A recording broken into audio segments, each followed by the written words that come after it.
All right. I want to welcome everyone to another episode of the Shadows podcast, special Rebound episode.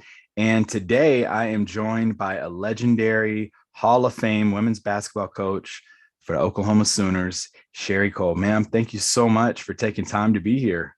Thank you. It's an honor. And for our listeners out there, this episode, I think it said snowstorm. I've got tornado warnings. Yeah. And we're kind of flip-flopped. We're usually the ones with tornadoes, but today we have a blizzard and you have the tornado. Yeah, it's kind of weird, but you know what? We're going to fight through it. And I have the most fickle internet service in the world over here, but we're going to see if it holds up. Hopefully it holds up for this episode.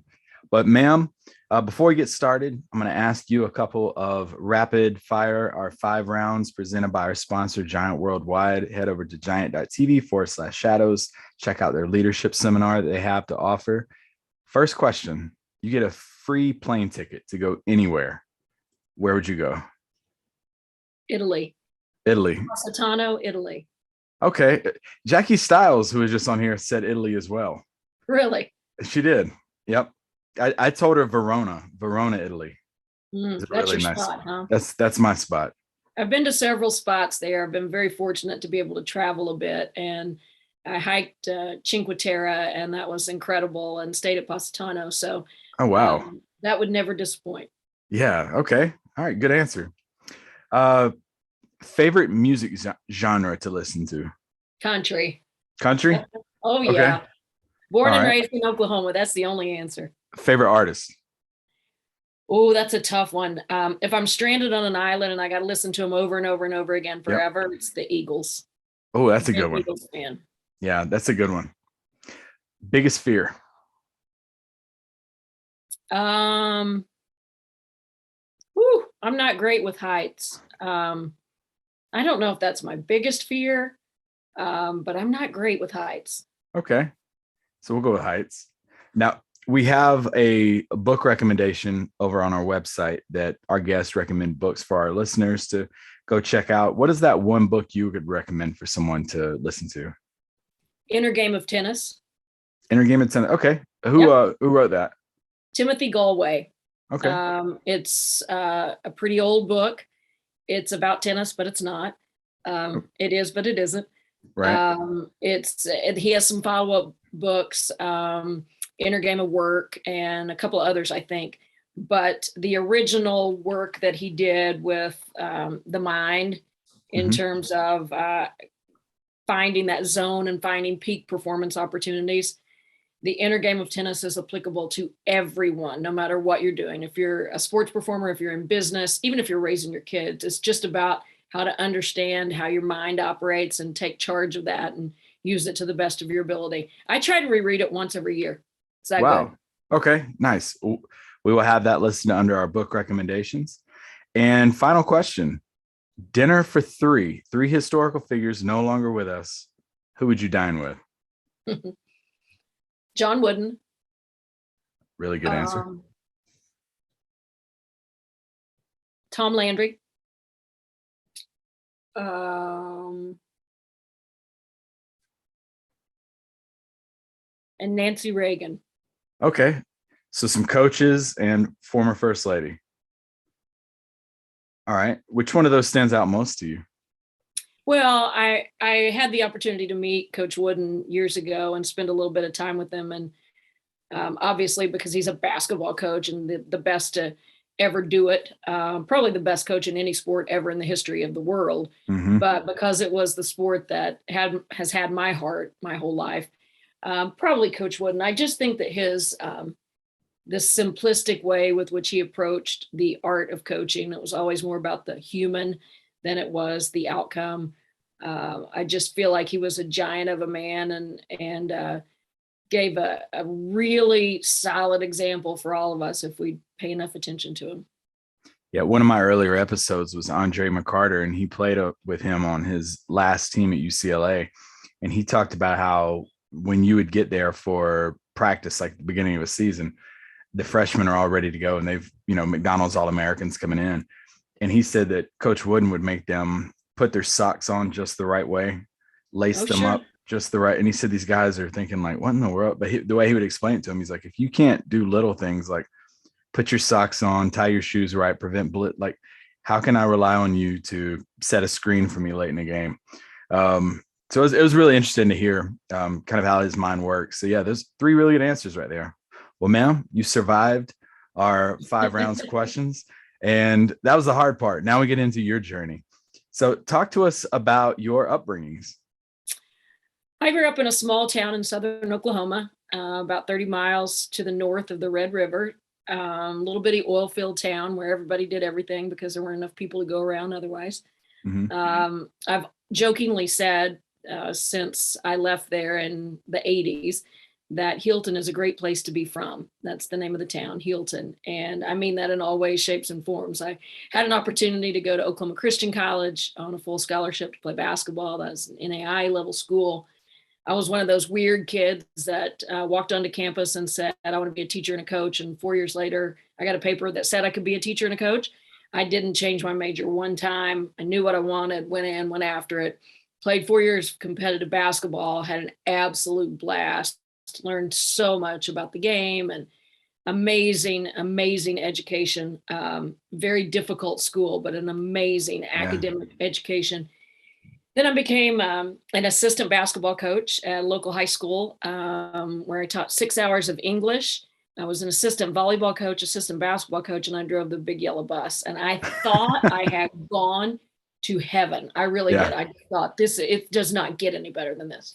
And, I think not having a planning period is actually illegal, but it didn't matter to me. I didn't care. I just loved the job that I had. And 2 years later, I had the unique opportunity to become the head basketball coach at Norman High School here in the community, obviously where the University of Oklahoma is. And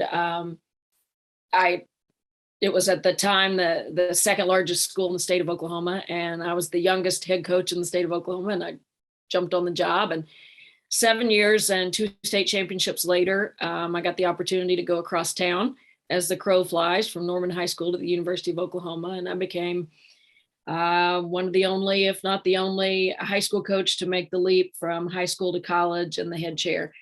And so I became sort of this poster child for, how do you do that? Everybody wants to know how you do that. And it wasn't really a plan. I got really, really lucky. I think life is about spacing and timing and obviously doing the right things, but spacing and timing had a bunch to do with it. The powers that be at the University of Oklahoma were watching us win at Norman High School and pack the gym and seeing the program that we developed. And it was right before the explosion of women's basketball, right at the cusp. Connecticut had just won their first championship, and ESPN was starting to televise some women's games. And my first year at the University of Oklahoma was the first year of the Big 12 conference. So I got in right on that runway, again, spacing and timing, and had the remarkable opportunity to work with legends in the game like Jody Conrad, Marsha Sharp, Seal Berry, Bill Finley, Marion Washington, Paul Sanderford. I mean, it was Sonja Hogue. It was amazing, the collection of women's basketball legends around that Big 12 conference table. So again, another blessing, serendipity, put me in the right place, the right time with the right people, and worked with some amazing people at the university for 25 years until last spring when I decided it was time to do something else. So that's the quick story. Yeah. And there's so much to unpack from that. Just the first thing that stood out to me was coaching high school and then being asked, like you said, all right, go from high school to the Big 12. And when you get there, your first season, mentioned 96, 97, y'all went 5-22, 1-15 in the Big 12. What were some of the early struggles and adjustments that you had to deal with that transition? Well, we were awful. And if you ask any of those players from that team, they'll agree with you that we were awful. I'll never forget, we won our first conference game. And we're like, all right, didn't win another one. I mean, just a skid all the way through the end. And the interesting part of that first year that when I talk to young coaches, I always try to refer to this. I was a new mom. I had a 4-year-old and a brand new, my daughter was born 2 weeks after I got the job at Oklahoma. Wow. So I had a newborn, that first year, and a 4-year-old. And I was just so busy that I didn't have time to worry about any of the outcomes. Yeah. I knew that we were building a foundation. I knew it was going to be rough for a while. We lost more than I'd ever lost in my entire life combined. And yet it never really got to me. It never really ate at me because I had so many responsibilities. I think looking back, it was a really, really good thing. Again, another Yeah. piece of serendipity. But for us, the goals, private victories always precede public ones. And for us, the goal was to figure out how to practice for 2 hours in the right way. And that means total immersion. That means the right kind of energy. That means the right kind of focus, the right kind of discipline, the right kind of communication. There are all those things. That was the goal. It wasn't, let's win 10 games or let's finish at this spot in the conference. That wasn't the goal. The goal was to figure out how to practice. And I remember it was well into the month of January during that first season when we finally had our first really good 2-hour workout. And to me, that was one of those green checks on the board where, okay, we've made a step forward now. It was never about the 5 or the 22. Yeah. And I always like hearing that, and especially you mentioned something. I always think about with early draft pick NFL quarterbacks, you dealt with losing more than you had ever dealt with probably in your life. And that mindset was huge, that you were taking the small victories like practice. And, another thing that I heard you mention in a previous interview that kind of ties into that 2000 tournament was awareness. And you talked about it at it was like the IBA dinner, I believe it was, where you were a guest speaker.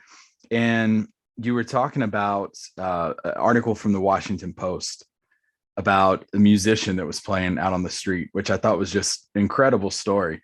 And then you tied it back into what was probably the biggest turning point for the program, which was the 2000 tournament where y'all played Purdue. If you don't mind, kind of give us the little mini version, a recap of how awareness kind of tied into that, because that was probably the biggest turning point up to that point for the OU program. Yeah, I got really, really fortunate. And that the first kid that I signed at the University of Oklahoma was a player named Felicia Whaley, and she was from Slayton, Texas, who had grown up with the dream of playing for the Red Raiders in Lubbock. Well, the Red Raiders in Lubbock can't sign everybody every year. And so she missed the cut. When I got the job at Oklahoma, it was in May, mid-May. So there weren't very many players left. And I hadn't been recruiting. I wasn't at another institution. I'd been at Norman High School. So I didn't have anybody I could bring with me. And I asked my college coach, who I played, the lady I played college ball for, if she knew anybody in the North Texas area, somewhere fairly regional, close to Oklahoma, that might be left over, any high school coaches who might have players who didn't get the opportunities that they expected, whatever. Right. Chris Kennedy was the coach at Slayton, Texas. And Steph called her, and Chris says, matter of fact, my kid, who was MVP of the state tournament, had her heart set on Texas Tech, and they filled up. So I called Felicia. Long story short, I brought her on campus, fell in love with her, had no idea if she could play or not, hadn't seen 1 second of film. It was this grinding period waiting on that film to arrive, because back in the day, you couldn't just get on your computer and watch somebody's film. You waited for the VHS to come through the United States Post Office to get to your door. And Felicia was a 5'11" center. And I was just like, oh my gosh, my first signee as a Division I basketball coach is going to be 5'11" center. I had people at Norman High bigger than that. What am I doing? I watched the film of her. She really made layups and free throws, and that's kind of it. And I was like, she looks like a really good high school player, but am I really doing this? It's going to be my first signee. And I had fallen in love with her eyes. There was something about her sincerity. The way that she looked at me, she said, yes, ma'am, and no, sir, to everyone on campus. She was just this beautiful soul that you could feel. Character. Right? Yeah. And I just said, I'm going for it. Didn't know at the time how, hindsight's 2020. You look back, and probably more important than a 6'4" beast locking down the offense at the block was a kid like Felicia who'd run through a wall for you. Yeah. And who would glue your team together, which she did. And she was phenomenal. She became not just a glue kid, not just a work ethic, not just character. She could play basketball. Sweet little hook shot, had a great feel for how to get her shot off so people didn't block her or tip it. She could shoot the three. She could pass it. She worked hard to rebound. She was just a good all around basketball player. And we hitched our wagon to Felicia and got better every single year. That first year was tough. Second year was way better, even though we only won 3 more games. Yeah. But we were so much closer, and the way we were playing was so much better. And then better in her junior year, we went to the WNIT, and she was fantastic, scored 40. And then in her senior year, went to the NCAA tournament. And really what we were able to accomplish in that 2000 season, we won the league and went to the NCAA tournament and, you know, got the draw of going to Purdue. They were the defending national champs. It was back in the day where, you know, home court, if you were a higher seed, you got the home floor. And we didn't even care. It didn't even cross our minds that, oh, we're going to the defending national champs jam. We just were in the tournament and we're thrilled. I will never forget. We drove into town on the bus. Obviously we flew, let's don't mislead people. We flew to West Lafayette, but then you get on the bus to go from the airport to the gym. And there's a big billboard that said, you know, welcome women's Final Four. And my team is just going crazy. We make the bus driver pull over so that we can take a picture with the sign.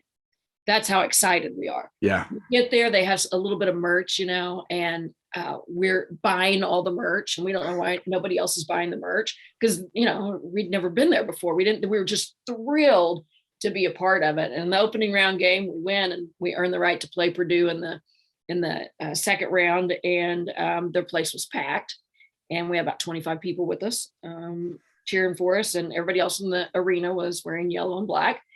And at halftime, we were down about 15, maybe 17, and came back in the second half playing for P-Dub and win the game. And when it was over, or the final, let me take you back to the final stretch of the game. We did not lead until less than a minute to play. Yeah, y'all kept chipping away.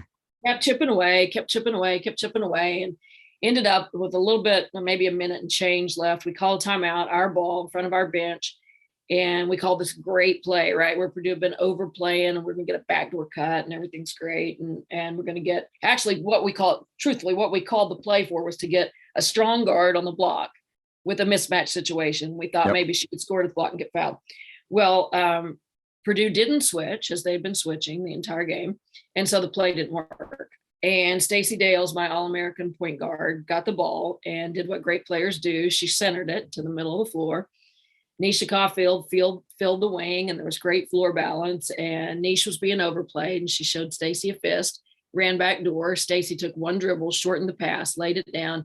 Nish got a layup, got her head knocked off on the layup, went to the free throw line, made 2 free throws. We had our first lead in the game.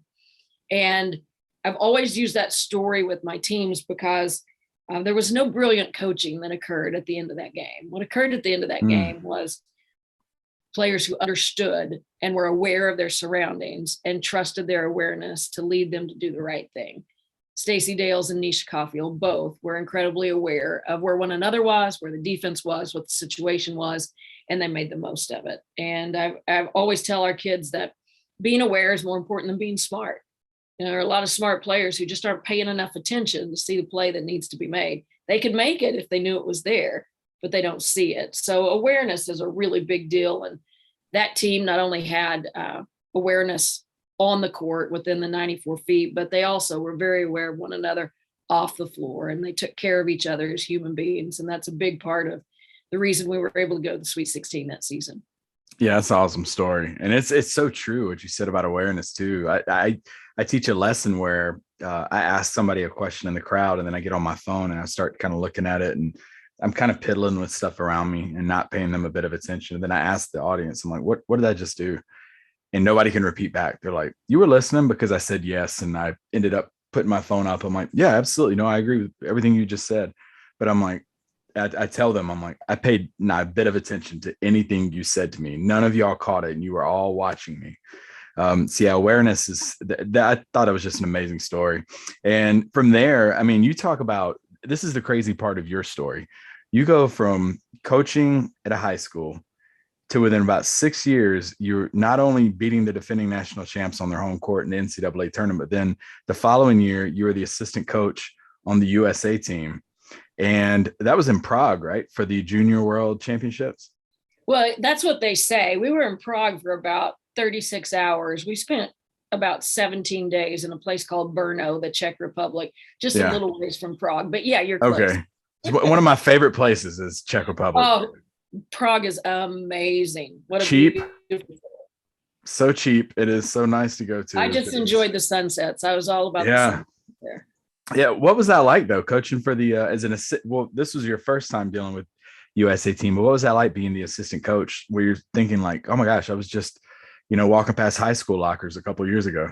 Yeah. You know, what was really odd was I was Gino Auriemma's assistant coach. Oh, I bet that was a learning experience too. Well, he and I had been friends because he had recruited Stacy Hansmeyer, who played on my high school team at Norman High. Mm-hmm. So she signed with him the fall before the University of Oklahoma job opened up, and I moved there to take it. So Gino and I had a relationship as he had recruited Stace.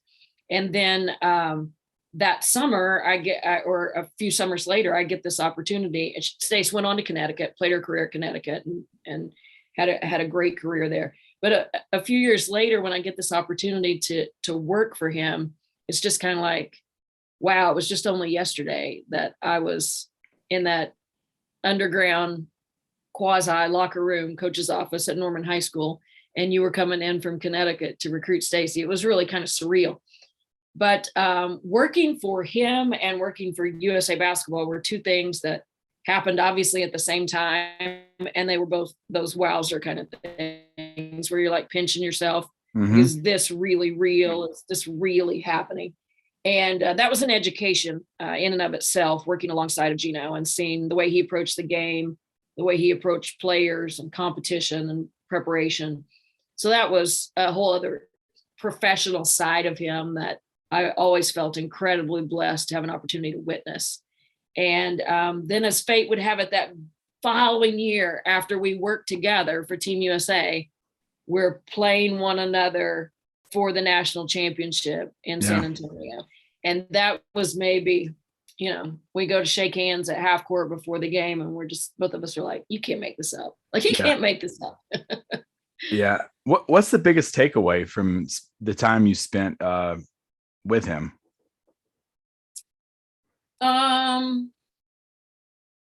don't know if there's a biggest takeaway. I can say that his perfectionism is elite. It is what drives him. It is no doubt that secret sauce, if you will, that has enabled Connecticut to win so many championships and has allowed him to create, literally through a cauldron of expectation, so many great players. I mean, oh my gosh, great hard-fired players who were very talented when they came in, but he never gets enough credit for what he did with them from the day they were a freshman until they left that program. But that there's a flip side to perfectionism. There's a weight that you never really take off. It's hard to make him happy. And I'd tell him that if he were sitting here right now. Yeah. He knows. He just has such a high standard for himself and for all of those around him and for his teams. And that's the difficult side of perfectionism, the part that's tough to navigate. Yeah. And you mentioned that following year, y'all were 32-4, number 1 seed in the West Regional. Another reason that you were one of my favorite guests instantly, y'all defeated Duke. I'm a huge Tar Heel fan. So you eliminated Duke in the Final Four in San Antonio. And then, as you mentioned, you played UConn in the national championship. But what was that whole experience like looking back at that 2002 team? Like, you go to the national championship game in San Antonio. And as you mentioned, 2 years before, you were just excited to be there taking photos with the billboard. So what did that mean to you? You know what? It was fantastic because it was so innocent. Yeah. You're so thrilled. You're so excited. It was at a great time again in the sport of women's basketball, just a great time. The city of San Antonio probably does it better than any city in America. I mean, and I've heard that from men's coaches as well when they've had Final Four experiences there. The city itself just wraps its arms around the event. So everything about it was big time. We had a throng of fans who followed us because it wasn't that far away from Oklahoma. So it was everything that you could imagine. It was almost fairy tale-ish. Yeah. I would go on a jog. You're there for the week and you're practicing and you're doing media, and I don't know if it's quite a week, but maybe 5 days. And you're at the team hotel and you have all this stuff going on. And this is in the day before, everybody had a cell phone is following you around everywhere. But I would take off and go for a jog. I just put on a baseball hat and pull it down and take off and go for a jog. And I would jog through the Riverwalk area and out the outskirts. And there was a giant sign adjacent to the Alamo Dome that said, NCAA national championship, and it said semifinal game, Oklahoma versus Duke. And I would just jog by there and giggle to myself, like, that's us, like we're playing there. Yeah. It was surreal. And I'll never forget jogging through there the day before we played Connecticut for the championship and just thinking, wow, I need to pinch myself here. But that team, that 2002 team, was so full of amazing women. Yeah. If we look now where they are, there's a doctor, a lawyer, an international banker, an athletic director, a physical therapist who runs her own business, the owner of an orphanage. It's unbelievable. Wow. As I go down this list, assistant Division I women's basketball coach, this list of people are just, they're phenomenal human beings. And that's a big part of why we were able to do what we did, because they approached everything they did in their lives with this degree of, I'm going to do the best I can. It's an opportunity to do something, whatever I do, I'm going to do it to the best of my ability, period. That's how they played basketball. That's how they did their schoolwork. That's how they lived their lives. And they were super easy to coach because they were confident, number one. They didn't get their feelings hurt easily. They didn't get down on each other. They were just easy to tell the truth to. I say that a lot of people are like, what do you mean? You could just tell them the truth and they would deal with it and use it to become better at whatever they did or needed to do. And in the semifinal game against Duke, we were struggling keeping the ball out of the post. Isis Tillis, who was an Oklahoma kid, isn't that a great name? Her dad was the boxer. But she was just this long, skilled, tall athlete, and we couldn't do anything about it. We were small. My center was, she says she's 6'2". I'm not sure she ever was, and she couldn't jump over a piece of paper. So we were very, very outsized, and we couldn't keep the ball out of Isis's hands. We couldn't do anything, and they were just going to her, and it was a deadlock. And I put in Shannon Selman, who was a Norman kid who played for me at Norman High School, daughter of Dewey Selman, one of the Selman brothers who starred on our football teams for years. And Shannon was our seventh man, and she was just the glue of our team. And I knew that she would do whatever I asked her to do.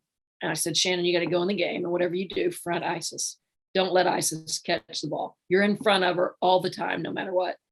That's what she did. And about 4 minutes later, we've got a 10, 12 point lead, and we go on to the national championship game. And she played that role for that little piece of time without it, not in that moment. So that's the kind of people that made up that team. Selfless, team-oriented believers who just waltzed in there like, we're going to beat Connecticut. I know we can. And that was so fun to be a part of, to just have that collective bravado without arrogance, just a collective belief that we're going to play our way and do what we do, and we're going to win this game. And when it was over, our guys sat in the locker room and they cried alligator tears, not because they lost, but because it was over.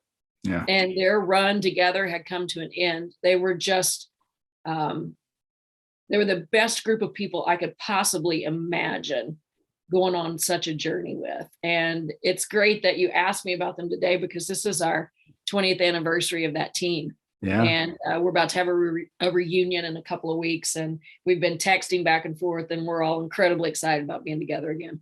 That's super cool. And I think the thing that you said there that I really pick up on is y'all are a part of history. You go to the national championship game, probably the most celebrated team in program history. But the better part of it is what everybody has done since then. Yeah. And those careers. And that's incredible. And kind of skipping ahead to something I was going to talk about later, but like just the student athletes and the people that that program has produced. One of the things I found doing research was had one of the highest GPAs of any athletic program at Oklahoma, pretty much throughout your time there. And you just mentioned it was some of the things they did.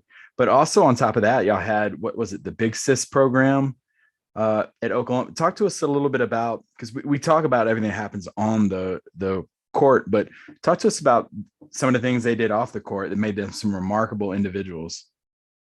Well, when we began building the program, our number one goal was always to develop young women. Mm-hmm. And winning championships was certainly a part of the pursuit, but never did we want that to be at the expense of human growth and the experience that they got. And so a big part of being a collegiate athletic team is serving the community that you exist in. A big part of being a college student is learning how to give.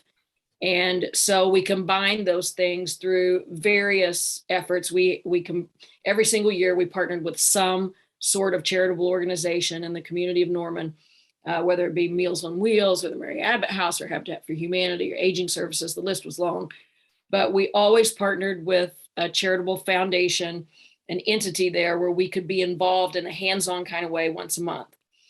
But with the classroom, we wanted our involvement with our student athletes and children of the community to be more consistent.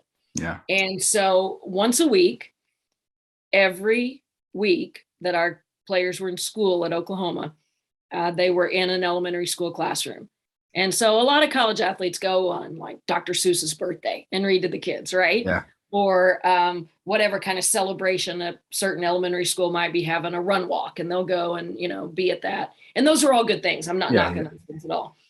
But our decision to be consistent in the lives of those kids was one of the things that I'm most proud of as I look back on that quarter of a century. We had to decide, because obviously we have at the max 15 players and usually 12. We had to decide where we put them because there were more elementary schools than that in Norman, and certainly lots of classes at every single elementary school. And so it was sort of a lottery kind of deal where each school would draw, and one of their teachers, whoever's name they drew, that's the class that our student athlete would be in. They would be in that particular classroom once a week for an entire school year. That's so cool. And we made the decision that we wanted depth. And I know that we, maybe could have gotten more fans had we been in a different classroom every week, but the depth that we achieved and the difference that we were able to make in those kids' lives, it's incalculable. I remember one quick story.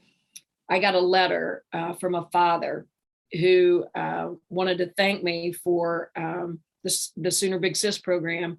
And he said that Lanisha Caulfield, who I mentioned earlier, ironically, she was a kid from Ada, Oklahoma, who was a phenomenal player at OU, still holds some records.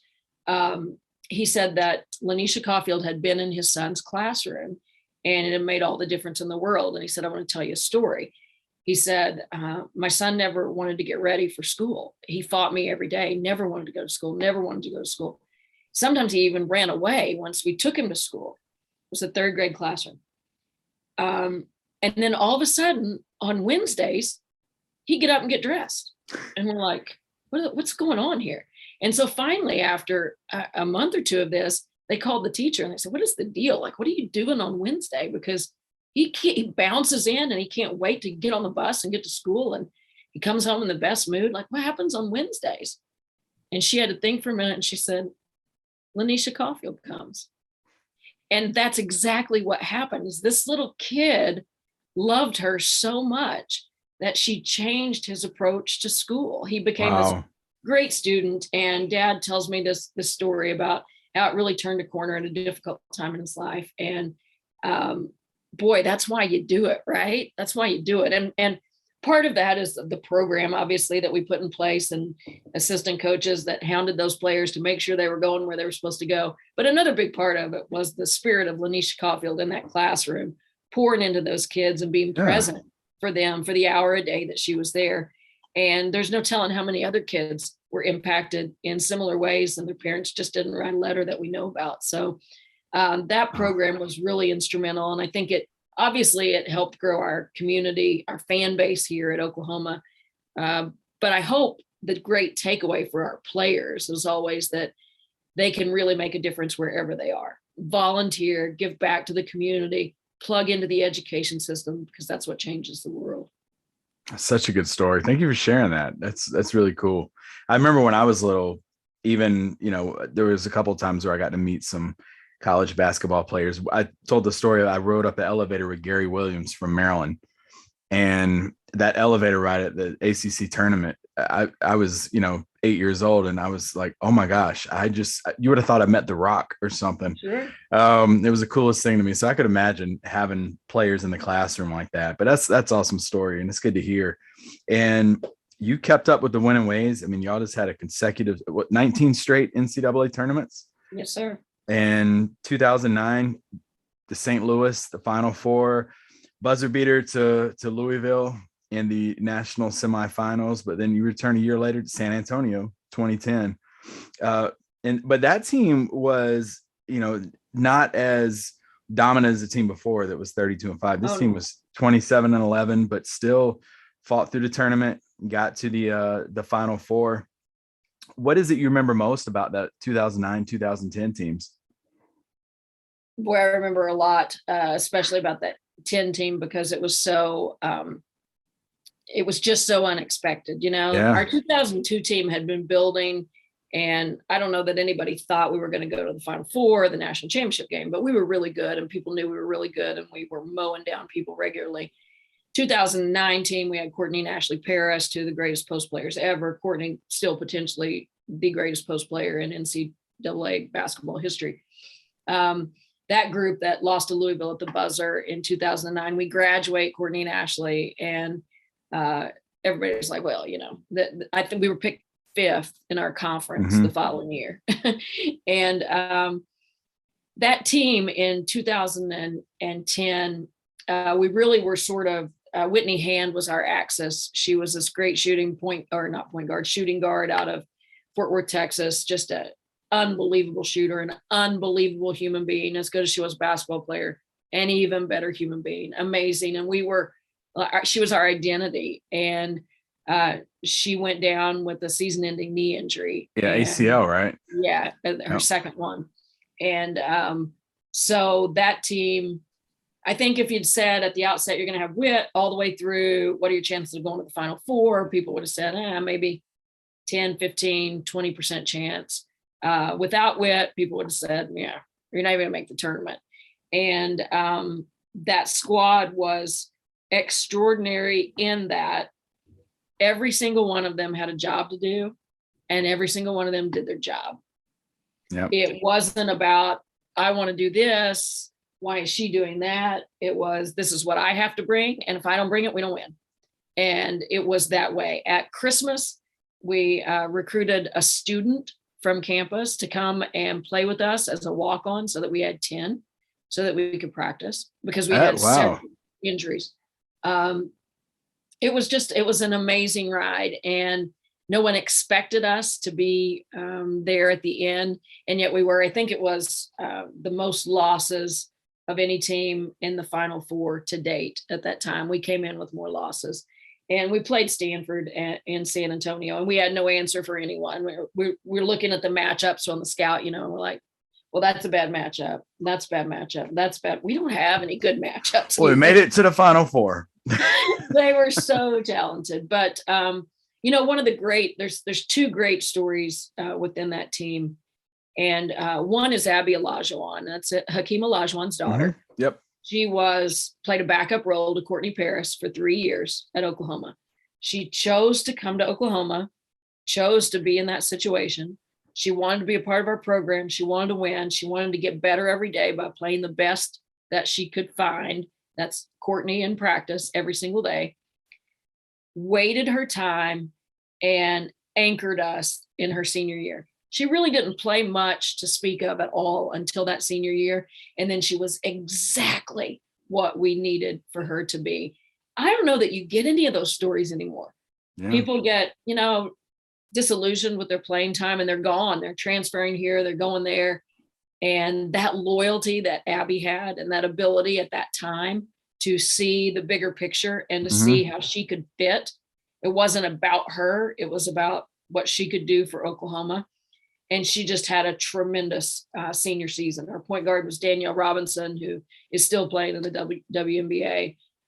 Remarkable leader of a team, manufacturer of points, defender, heartbeat, emotional center, all those things. She was just fantastic. But we had a guard on our team named Jasmine Hartman, who didn't have a great college career and struggled a lot with performance anxiety, just being at her best when everybody was watching. Yeah. And when we brought in Cody, our walk-on, at Christmas, she made it her job to make sure that Cody knew what was going on and got her up to speed, and kind of just put her arm around Cody's neck and said, I'm going to help you be you.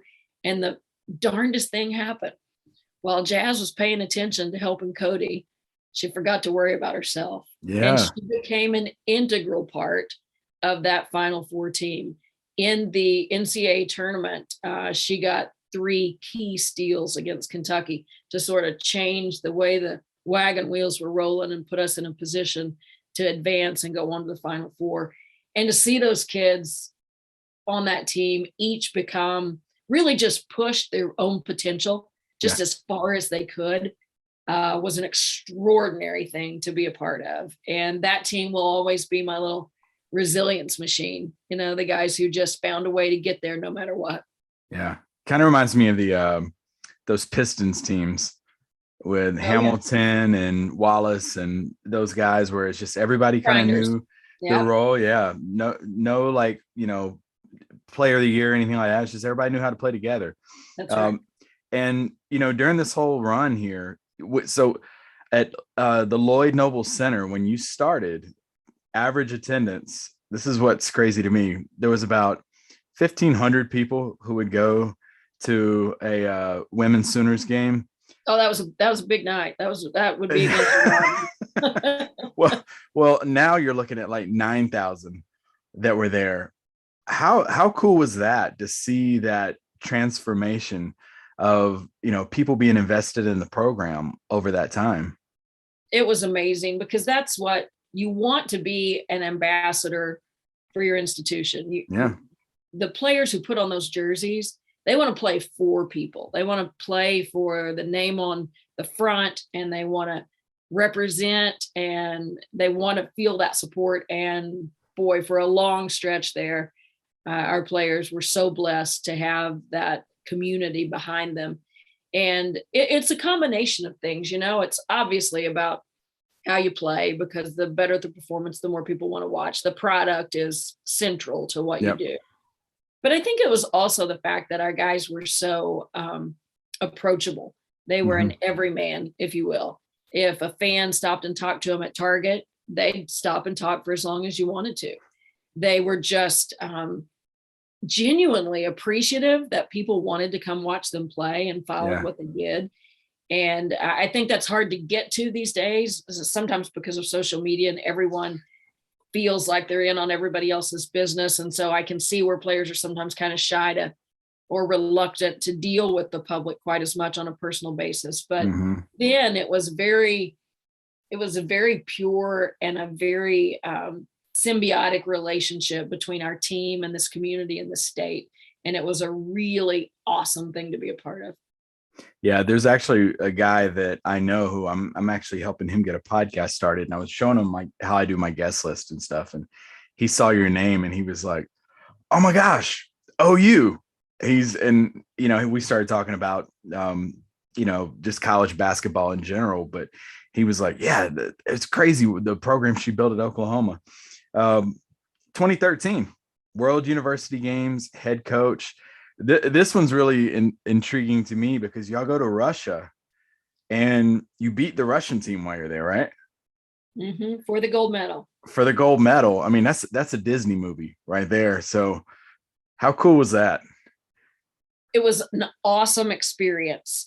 We lived in the Olympic Village. They had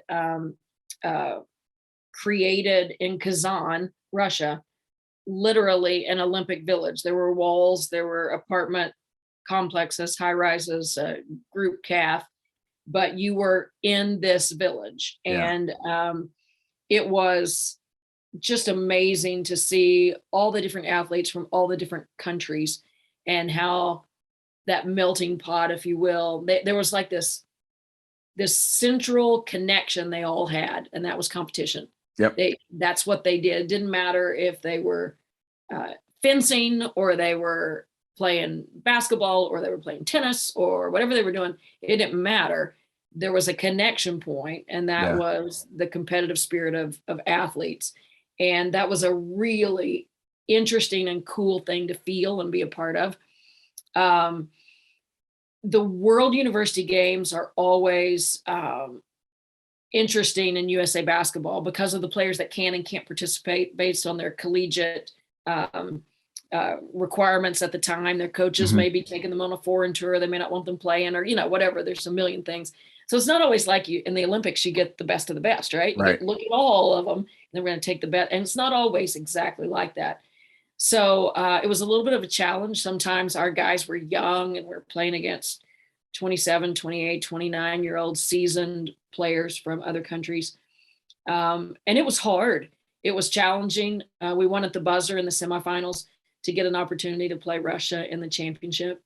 And it was hard. I was telling Dan Hughes, a dear friend of mine who was an assistant on the USA basketball Olympic team this past year, a longtime WNBA coach. He asked me what my experience was like. I asked him what his was like, and I made the comment that the flag is really heavy. And it is. When you win that gold, there's very little room for joy. There's mostly lots and lots of relief. It's like you go to your knees and say, thank you, Jesus, that I didn't let this country down. It is a very, very stressed. It's the first time, and I mean this wholeheartedly. It's the first time that I ever really felt stressed as a coach. I mean, you got pressure and the game's down to the wire or whatever, but I never felt stress until then. And I definitely felt it there, but had great kids on our team who fought like crazy and didn't give up, and a great coaching staff, Brian Georges and Coquise Washington. And we were able to bring the gold medal home, and to beat Russia in Russia was one of those things that no one who was a part of it will ever forget. I would have that medal over my fireplace or something. But it's such a cool story to tell people when they walk through it. Yeah, I got that in Russia, beating Russia. Yeah. Russia's beautiful. Like we went to St. Petersburg. Oh yeah. It was gorgeous. That's the spot for sure. Yeah, absolutely. Kazan was a little bit more Russia-esque, as we might have it in our minds, a little thicker, a little darker, a little more industrial. Like an episode of The Americans or something. A little bit, yeah. Yeah. And of course, we didn't venture out beyond our Olympic Village very often, but it was interesting. Yeah. Okay. And then from there, you keep going at OU, and then talk to us about, March 2020, COVID strikes, and talk about like the program. We saw like sports came to like a standstill. Yeah. We were on a bus going to Kansas City to play in the Big 12 Conference Tournament. And we were hearing just some stuff about, this thing that is coming in, this virus thing. Some people are starting to talk about it. It was like something from a sci-fi movie, so far removed. And so, whatever, not really paying much attention to it at all. Just might see it blip across your phone, but nothing to think of whatsoever. And we went into Kansas City, went to the Coliseum to have our little practice the day before. And we checked in and, did they wand you and all this stuff. And you could tell that the people were kind of a little bit nervous and kind of in a hurry. And I was like, well, we are cutting it close, but, there's a close time, whatever. Go out, we do our practice. After the practice, when I go to the mandatory media requirements, I go up on the dais, and while I'm there is when I'm sitting there waiting for the opening question, is when the conference office decided that fans would be limited for the games. And so it was kind of like a meteor came, like, you're like, what? Like, what? They're going to limit fans to the game? And it just sort of sat over that press conference, and the media people were like so confused as well that there weren't even very many questions about the game. We were all kind of scratching our head. So we finished there. I get on the bus. I'm on the phone with my athletic director. How do we decide who gets what tickets? What is this really? Are we at risk? Are the players at risk? How do we make sure everybody's safe? You know, you go through all those things you have to go through. Intense conversations. Later that night, met with my team, want to make sure that everybody is willing to play. And they're looking at me like I got 5 heads, you know, they're like, willing to play? What are you even talking about? Of course we're willing to play. Yeah. You try to explain it, but they can't digest it all. I go to my room and I'm thinking, you know, we're doing everything right. We're being really cautious. This is going to be fine. Sitting on the bed, doing my scout, preparing for the next day. And I'm watching the Thunder game that's about to happen. And it doesn't happen because they dismiss everybody. There's Thunder's Mavericks game, I believe. Yes. It was here in Oklahoma City. And so it became really real at that moment. Because that was right before tip off. Like they had a full house. Yes. Yeah. Oh, yes. Had a full house and are dismissing people. And of course, I'm on the phone with people in Oklahoma going, what's happening at the game? I don't understand. And we're all trying to figure it out. And then the next day, of course, the mayor of Kansas City says they're shutting the city down and everybody has to leave and the tournament's canceled. And, you know, we're loading up and we're in the lobby and everybody just looks ashen. I mean, no one can even comprehend what's going on. And everybody wants answers. And that's the one thing nobody has. We get on the bus, we come back to Norman and, you know, you're just trying to follow things on your phone. We get in the parking lot and I said, you know, school's going to be canceled and then spring break will probably be back after spring break. Don't know what's going to go on with the NCAA tournament. No one really knows anything right now. We're probably going to be out for a couple of weeks. And our players are just like, what? Like 2 weeks? We're not going to be here for 2 weeks. They can't imagine it. Yeah. And then fast forward, looking back, you know, it's been 2 years now and we've had to figure out how to navigate through these crazy, wild, ridiculous times.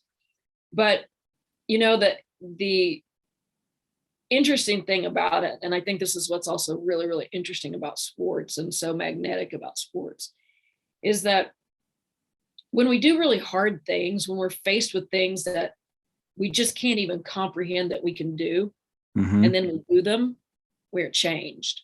Yeah. And for all of those kids who sat saucer-eyed and eyed in the back of that bus, just looking at me like, what are you even talking about right now? Then they had to figure out how to train on their own over the summer because for the first time in their lives, they couldn't go to the gym with anybody. They couldn't isolation. They were blowing up a basketball and playing on an outdoor hoop. Yeah. They couldn't get to their friends. They had no community. They were dealing with all of the things that the world and adults were dealing with, but our team was really young. They were 18, 19-year-old kids. Yeah. And they, one day at a time, made their way through that. And then they come back and they've got a COVID season where nobody watches them play and they get their nose swabbed 3 times a week. And every time anything happens, one of them's in isolation in an apartment building, you know, in a room by themselves for whatever it was then, 10, 15 days, seemed like forever. And that year, that last season, that COVID season was just, it was like something from a movie. It was bizarre. Didn't even feel, look, or taste like college basketball. And I told my freshmen, you know, this is not what it's like. I know that you don't know anybody else on campus except your team and maybe the men's team that you passed with the barrier up at the gym. I mean, they knew no one. They didn't go to in-person classes. They didn't feel what it feels like. That freshman year is such a malleable year. You know, you change so much that first year that you're working from home. And their experience was really, it was shrunk. And they were tough enough to get through it and find a way to keep fighting. And that team, we played with 6 that year most of the time. Sometimes due to opt-outs and COVID and isolation and contact tracing and all kinds of stuff. 6 or 7 players. And that group, they can do anything. Yeah. They can do anything. I mean, they cut their teeth on the hardest things we've ever seen. So, you know what? You're in foul trouble. Big deal. There's a snowstorm and nobody's at your game. Big deal. The other team has a career night. Who cares? Doesn't matter. They just know how to do hard things. And I wouldn't wish that experience on anyone, but I'm so grateful that I had an opportunity to be part of it because it made me better too. Yeah, I bet it made you, I mean, if more so, the involvement you have with them off the court, especially with the isolation and having to follow up and probably stay in contact with them. And especially, like you said, 18, 19-year-olds. What was really hard was I was a very relational coach. And Mm-hmm. so I did a lot of, we'd sit in the office or talk or go for a walk and talk or whatever. Lots of hands-on. I'm a big hugger. I put my arm around their neck, and we were big touchers. We actually kept a stat for touches. We wanted to be like the San Antonio Spurs and touch more than any team in America. Yeah. And so that was well, now all of a sudden they're asking us not to touch. And so there were lots of things that were so contrary to for granted the fundamental principles of our program. We didn't have anymore. And so we had to try to connect via Zoom, which was hard. I try to connect with phone calls and FaceTime. It's hard. It's not the same. So that was a struggle. It really, really was difficult. But again, you build muscles in places you didn't know you needed them. Yeah. And it was so bizarre because I remember last year when I was recording, I was talking to Shammond Williams, and he was talking about how it's just weird seeing cardboard cutouts at games, and people forget about that, the cardboard cutouts that they had everywhere. And it was weird. Like, you just don't remember. I mean, you don't realize how much like college basketball is relying upon the fan base. I think it really hit me watching the Duke game and seeing no Cameron crazies. I was okay with it, but it was just the Tar Heel that you are. It was, I mean, totally unbiased, but it was just bizarre. It was really, really weird time. And it's to the point now where someone said the other day, and it kind of made me sit back a little bit. They said the NCAA tournament's going to be so weird this year because there's going to be full capacity at all of those games. And it made me think, 2 years ago it was canceled. Last year they had the whole Indianapolis thing with everybody there for the tournament. So that was really good stuff. I appreciate you sharing that about COVID, because I've always been kind of interested in how that was. And then you retired at the conclusion of the 2021 season, a record of 513 and 294. Awesome career. And I mean, we'll go over the accolades here in a minute, but what was it that made you decide, you know what, it's time for me to walk away? Well, I had always known that there were lots of other things that I wanted to do. When kids say, my players would sometimes say, I just don't know what I want to do after school. I don't know. I would always be like, what? I need 37 lives to do all the things I want to do. Yeah. What do you mean you can't find one? But I always knew that. And I think COVID helped me a ton because it slowed us all down. Yes. Just to pause and to take stock of things. And I looked at it and thought, well, I'm across the 50-yard line of my life. And if I'm going to do something else, it's probably time for me to try to do that. But in all honesty, it was, Coach Stoops always told me, you'll know when it's time, you'll know.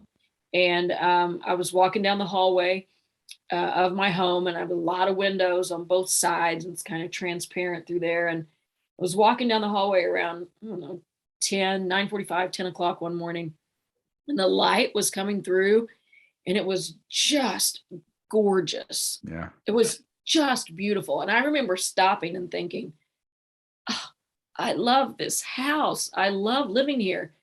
And then my next thought was, why have I never noticed that before?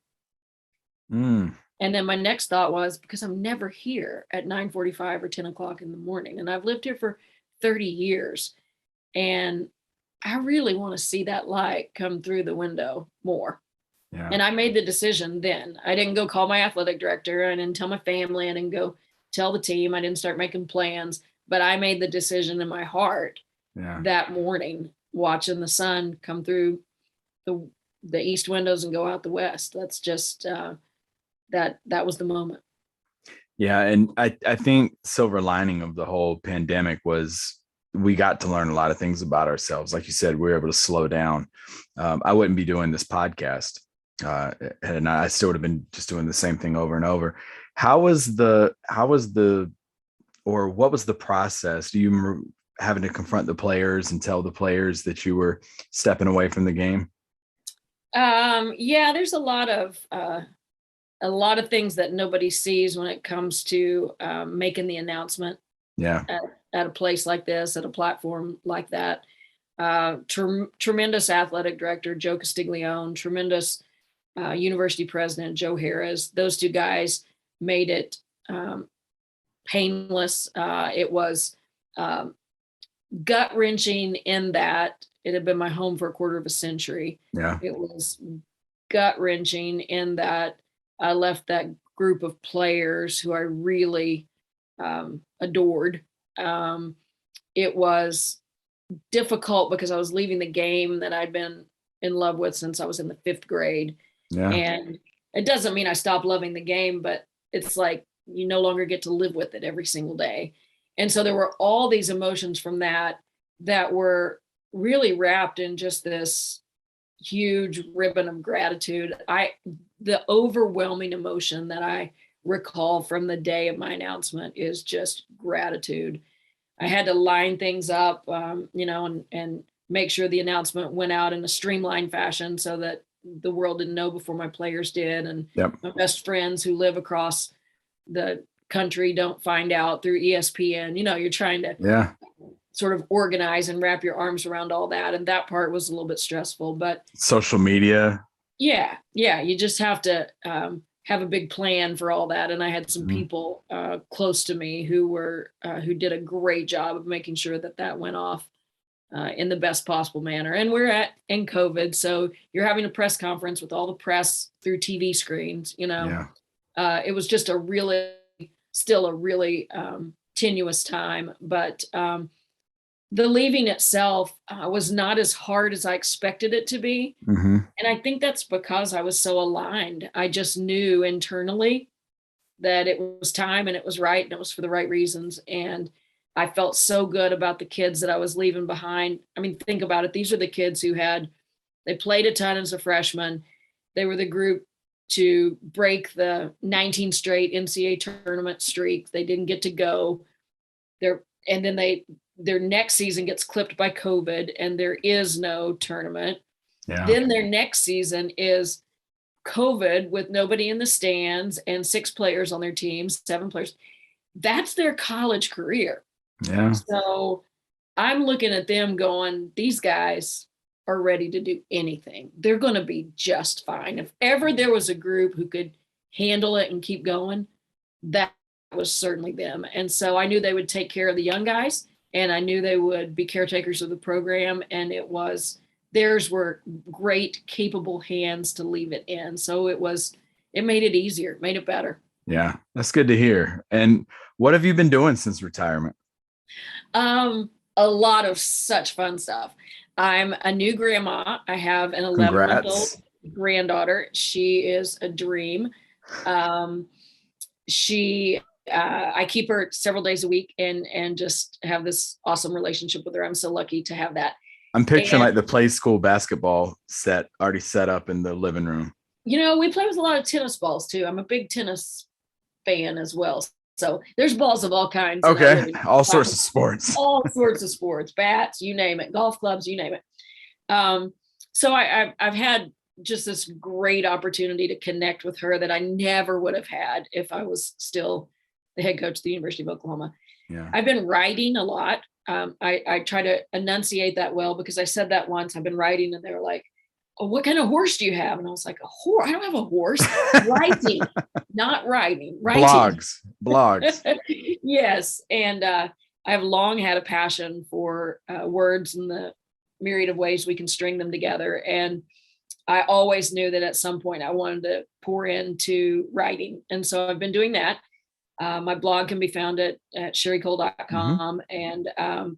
And I've been public speaking as much as COVID allows right now. That's a little tenuous at the moment as well. Yeah. And a little bit of contractual work, mentoring, that sort of thing.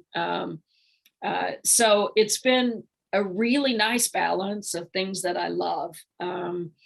and the ability and the freedom to have headspace to think and create. That's been fantastic. And I've met a lot of really cool people in different areas, had time to go to lunch with friends who I've neglected for way, way, way too long. And it's just been really, really good. I just feel blessed beyond belief. When are you writing a book? You've already mentioned writing, so yeah.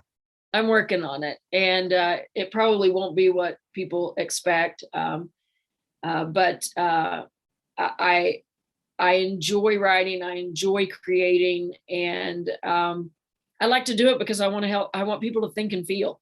And if my writing can spur someone's thoughts or emotions and make them pause for a second, maybe, and feel and think, then my mission is complete. So that's why I share it. Yeah.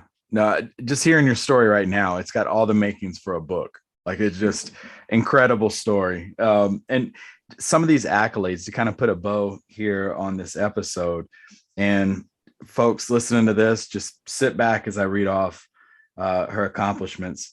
Women's Basketball Hall of Fame 2016, Oklahoma Sports Hall of Fame class of 2020, winningest coach in OU history. She is the Coale Cancer Fund past president, which I thought that was really cool. Hearing about all the work that you did there. The also board of directors, WBCA past president, 4-time Big 12 Coach of the Year, 19 consecutive NCAA tournaments, as we've mentioned, 3 Final Fours, 6 Big 12 regular season titles, 4 Big 12 tournament titles, the Coale Cancer Fund Impact Award 2019, Oklahoma Christian College Hall of Fame, Norman High School Wall of Fame. And then also, you mentioned your hometown. You actually have a home of Sherri Coale driving in there as well, which is pretty cool. How does it feel hearing that list of accolades and knowing like that's just, part of your legacy right there? Surreal. It's one of those things that you don't think about at all while you're doing it, and the only time you ever think about it is when somebody like you reads it off, and I'm sitting here feeling uncomfortable and self-conscious. You were looking down as I was reading that off. It's just it's an awkward thing. But at the end of the day, this is interesting. When it came time to box up the office, corner office for 25 years, and I was a collector of stuff. I had things all over my shelves, and everything on the shelf meant something. Yeah. It wasn't anything for decoration. There was a porcelain squirrel and a signed softball from our national championship softball team, and a pyramid of success from Coach Wooden that he had signed. I mean, everything in the office meant something, right? Yeah. And I'm packing all this stuff away. You're like, what do you do with this? What do you do with it? Like, you don't put it in your living room. I mean, what do you do with it all? And it was really apparent at that moment that the stuff, the plaques, the trophies, even the banners and the rings, a case full of rings, it really didn't matter that much. What I grabbed and brought in a plastic tub to my home were pictures of people. Yeah. People that I adored, people that we shared difficult times together, people I held while they cried as their seasons were over or their bodies were injured. It was about the people, and that's why you do this. That's why you coach. And that stuff that you read off is really nice, and I'm thankful for it. I'm grateful, appreciative, but the real stuff lies in the lives of people. Yeah, I'm also a writer of horses and blogs, and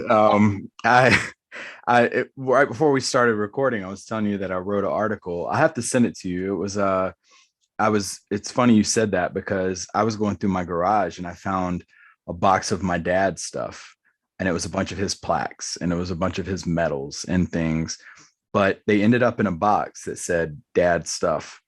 But that's not what I remember him for, is anything in there. I remember him for what he taught me, what he showed me, the conversations we had, the photos I still have of us. And it really does make you think that we have all this stuff around us, these material things, but at the end of the day, it's, the seeds you plant in somebody's head and their heart, to where they walk around and they remember something that you taught them. And your illustrious coaching career, you've achieved just that. You just mentioned the incredible people and the jobs that they're out there doing right now. That's stuff you can't put in a box. That's somebody's legacy right there. So kudos to you for everything that you've done throughout your time coaching. And yeah, definitely looking forward to seeing like what all you accomplish next, and getting that book, getting a copy of the book. Yeah. Well, you be sure to send me that article of yours. I will. I absolutely will. Especially now I've said it on the air. I've kind of have to at this point. Yeah. Yeah, final comments for our listeners out there. Well, I just appreciate the opportunity and appreciate you for talking about women's basketball. And there are so many talented, wonderfully gifted athletes out there competing right now. I hope people will take the time to plug in and watch them and support them, both at the collegiate level and in the WNBA. It's just a lot of really impressive ball being played, and I hope people pay attention to that. I appreciate the opportunity to talk about the University of Oklahoma. That's a place that will always, always have my heart. That's my institution. So appreciate the opportunity to plug that. And they're doing an amazing job this year. Jenny B is leading that team, and they're doing incredible. They're in the top 20 and probably going to move up even. Had a great win last night. I know it's going to be later in the year when you play this, but she's doing a terrific job. And those seniors are carrying the banner forward for the program. I couldn't be more proud of the way they're performing. Yeah, my daughter actually is looking at going to Georgia Tech, and it's so cool because like I was dropping her off at school the other day, and she's like, "Did you know Georgia Tech beat Duke last night?" And I was thinking, they didn't play, and she's like, "Georgia Tech won. They're number 17 in the country right now." So I'm loving that she's into it right now. And yeah, you're right. How old is your daughter? She is 14 right now. Oh, into it. I love it. Yeah. Well, yeah. Well, ma'am, thank you so much for taking time to do this. And folks, that is going to conclude this episode of the Shadows Podcast. The weather held up